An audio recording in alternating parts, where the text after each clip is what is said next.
You don't exist the way you think. Ego's greatest lie. Chapter 1. The illusion of I. Have you ever stopped and asked yourself, who is the I that says, I am thinking? Who is the I that feels anxious, jealous, proud, or afraid? If you close your eyes right now and look within, what do you actually find? A body? A voice? A memory? Or just awareness, silent, watching, ungraspable? From the moment you wake up, this I begins to perform. It says, I must do this. I need that. I deserve better. It wears 1,000 faces. Worker, student, friend, lover, victim, hero. And yet, beneath every mask, something deeper watches quietly, unchanging. Buddha once said, when you look deeply into what you call yourself, you'll find no solid thing there. Only causes and conditions endlessly changing. But here's the great paradox. The very thing you think you are may be the greatest illusion of all. We spend our lives defending this I, building walls of identity, protecting our opinions, chasing validation. And when someone disagrees, when life doesn't go our way, we suffer because the I feels threatened. But what if that I doesn't truly exist in the way you think? Think of your mind like a river. Every thought, every feeling, every desire, it flows, constantly changing. Yet we point to the moving current and say, this is me. You are not the water that flows. You are the stillness beneath it, the awareness in which the river appears. And here lies the beginning of awakening. When you start to see the illusion of I, you begin to loosen the tight grip of ego that holds your mind in constant suffering. That's when peace quietly enters, like sunlight through mist. Imagine, for a moment, sitting on a quiet mountain at dusk. The wind brushes your face. The light fades slowly into gold. For a brief instant, the voice inside, your worries, your plans, your memories, goes silent. And in that silence, something vast opens. It feels infinite, yet familiar, like coming home. That stillness, that spaciousness, is who you truly are, not the story, not the thinker, not the I. In the next part, we'll enter the story of a monk who once believed he understood himself, until one moment shattered everything he thought he knew. Chapter 2. The Monk Who Lost Himself. There once lived a young monk named Tenzin. He had devoted 10 years of his life to meditation, discipline, and silence. He thought he had conquered desire, anger, and pride. He believed he understood the teachings of the Buddha. But beneath his calm smile, something subtle still clung. A quiet voice whispering, I am enlightened.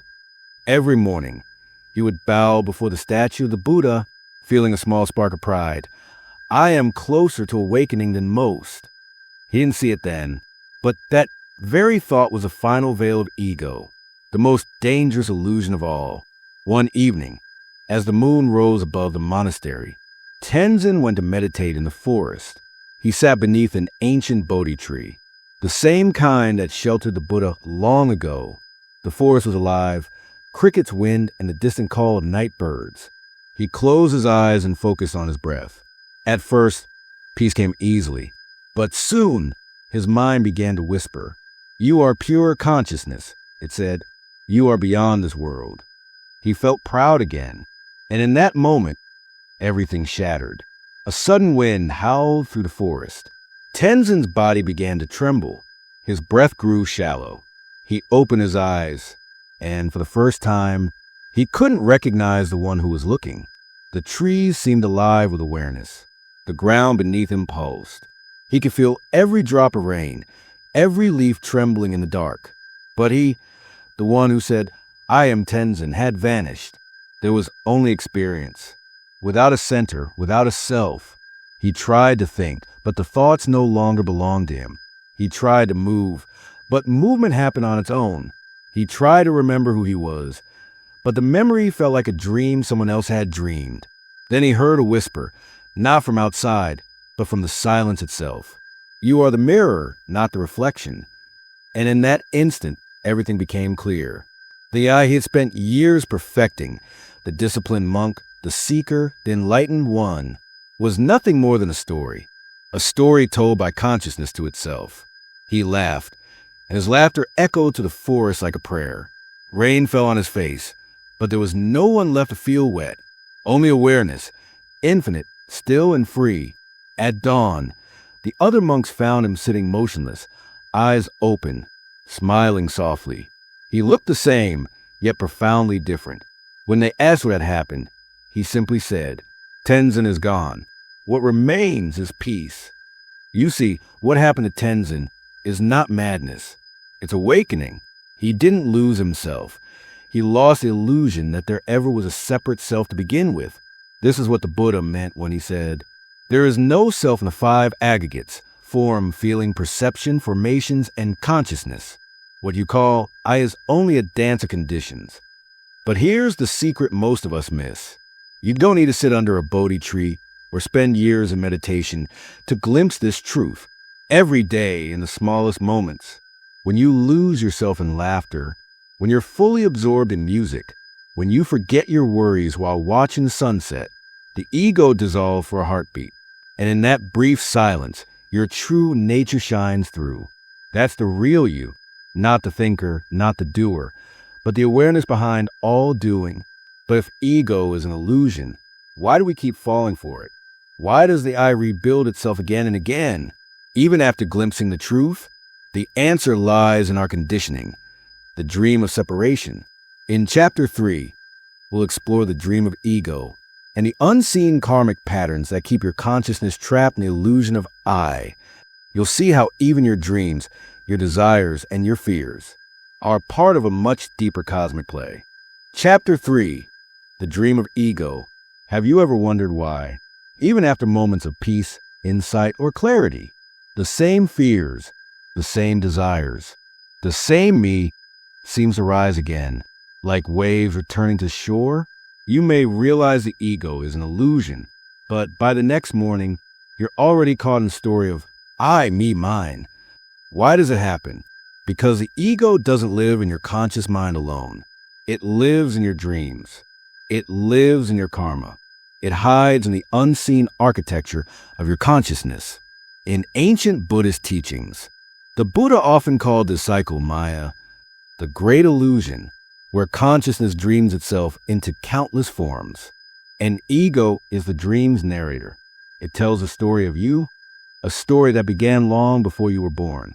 The moment you took your first breath, your consciousness inherited the residue of lifetimes, memories you can't name, desires you didn't choose, and fears that seem older than time itself. This is karma, not punishment, but memory, energy echoing through existence. And that memory keeps the dream going. There's a story in the Buddhist texts. Once, a seeker came to Buddha and asked, "Master, who am I?" The Buddha smiled and asked, "When you dream at night, who are you then?" The seeker paused. "In my dream, I'm another person. I act, I feel, I suffer. But when I wake, I see it was only a dream." The Buddha nodded. "Exactly. And this waking life is just a longer dream. When wisdom awakens, the eye of this life dissolves, just as a dream so vanishes when you wake." Think about that for a moment. If life itself is a dream, who is the dreamer? When you look closely, the dreamer and the dream are not two. The mind creates both. Your I, your identity, your story, is a moving image on the screen of awareness. The problem begins when the image forgets the screen. Every night when you fall asleep, you enter a doorway the Buddha called Bhavagasiddha, the stream of becoming. In deep sleep, the I disappears. No worries, no memories, no desires, yet you still exist as awareness. This is proof that consciousness does not depend on the ego. Ego is just a mask that wakes up with you every morning. And sometimes, if you're lucky, that mask slips. In meditation, in stillness, in the space between two thoughts, in that silence, you are not the dreamer. You are the awareness of the dream. But the ego is clever. It rebuilds itself through subtle cravings, a need to control, to be recognized, to belong. It even disguises itself as spirituality. The I am awakened ego. The I am humble ego. The I am special ego. The Buddha once said, even the idea of enlightenment becomes bondage if you think, I will attain it. One night, after his awakening, Tenzin dreamt he was back in his old village. He saw his family, his childhood home, his friends. He laughed, cried, and felt deeply alive. But then a voice whispered, "This is not real." The world began to dissolve. His hands turned to light. The village faded into a sea of stars. He woke up gasping, heart racing, body trembling. In that moment, he realized even the awakened mind dreams. But the awakened one knows it's a dream. So what is ego really? It's the dream's anchor, the illusion that says, "This is my story." But once you see the illusion clearly, you no longer drown in it. You can walk through the dream with compassion, because you understand everyone you meet is dreaming too. Their anger, greed, fear, all are expressions of the same illusion. And when you realize that, something shifts deep within you. The urge to judge fades. The need to be right dissolves. And love, unconditional love, begins to rise. When the Buddha woke beneath the Bodhi tree, he didn't just awaken from his own dream. He awakened from everyone's. He saw infinite lives, infinite forms, all woven together in a single vast consciousness. And he smiled because he understood the dream was never the enemy. The dream was the mirror of awakening. So the next time you find yourself worrying, comparing, competing, pause, breathe, and ask gently, who is worrying? Who is comparing? Who is trying to become something? Watch closely.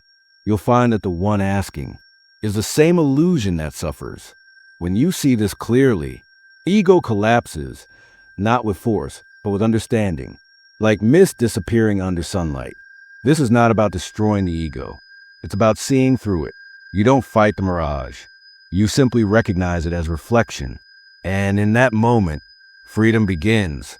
Not the freedom of the I, but the freedom from the I. In the final chapter, we'll explore the return to stillness, how to live, love, and walk this earth without falling back into the illusion of I. Because the real awakening isn't about escaping the world. It's about returning to it with open eyes, awake, compassionate, and utterly free. Let's now enter the final part of this journey. Chapter 4, Return to Stillness, Living Without the I. This chapter concludes the story of ego and awakening, a serene, cinematic descent into silence. It's where the audience feels the truth rather than just hearing it, where the mind surrenders and awareness itself speaks. There is a moment after the storm of thoughts, after the waves of desire and fear, when something beautiful happens. Silence. It isn't empty. It's alive. It's the very presence that was watching all along. This is not something you create. It's what remains when the illusion of I dissolves. When Tenzin returned from his long meditation under the Bodhi tree, the villagers asked him, "Master, what have you gained from all these years of silence?" He smiled gently and said, "Nothing, but I have lost much: anger, pride, fear, the need to be someone." That's the paradox of awakening. You don't add anything new. You simply stop being what you never were. The ego thrives on becoming. I will be better. I will be enlightened. I will be loved. But the awakened mind no longer moves in that way. It doesn't chase or escape. It simply is. And in that isness, you begin to see that life is not happening to you. It is happening through you. The body breathes. The heart beats. Thoughts rise and fall. But there is no owner behind them. Only awareness flowing moment to moment. Buddha once said, when you realize how perfect everything is, you'll tilt your head back and laugh at the sky. Why laughter? Because awakening isn't solemn. It's freedom. The cosmic joke revealed that the one who was seeking was never real. You were the stillness watching the search all along. Close your eyes for a moment. Notice the sounds around you. Notice your breath. Notice your heartbeat. Now, notice the awareness that's noticing. That pure presence is not touched by the noise of the world. It was here before you were born. It will remain when your story ends. That is what you truly are. Not the name, not the past, not the identity. Just awareness, silent, eternal, infinite. Tenzin once said to his disciple, Before enlightenment, I believe I was a man meditating under a tree. After enlightenment, I realized I am the tree, the wind, the silence, and the space between them. The disciple asked, "Then what should I do now, master?" Tenzin smiled. "Do nothing. Be still. The truth reveals itself in silence, not in effort. When you stop chasing meaning, life becomes meaningful on its own. When you stop searching for peace, peace finds you. When the I finally rests, the universe moves through you effortlessly, as compassion, as kindness, as pure being. And that is the true essence of Buddhism. Not escape from life, but awakening within it. So tonight, before you sleep, don't try to control your thoughts. Don't analyze your worries. Just breathe and remember, you are not the thinker. You're the vast stillness in which thoughts arise. You are not the dreamer. You are the space where dreams unfold. When you see this clearly, sleep becomes meditation, breath becomes prayer, and life itself becomes enlightenment. Buddha once said, "In seeing, there is only the seen. In hearing, only the heard. In knowing, only the known. The I is nowhere to be found." This is the secret that ends all suffering, because suffering belongs only to the I. And when that illusion fades, all that remains is peace, unshakable, timeless peace. In the stillness, realize you were never lost. You were never incomplete. You were never separate. The I was only a passing cloud. You are the sky, and that sky, that infinite silent awareness, is the treasure the Buddha spoke of. It was never hidden. It was simply overlooked. Now you have seen it. Now you know. Awakening is not somewhere else. It is here in this moment where there is no I, no separation, only pure being. If this touched something within you, feel the silence between words. That silence is you. If you wish to walk this path of awareness, subscribe to Bodhi Sensei, and together, let's continue remembering what we truly are, not the dreamer, but the awareness dreaming.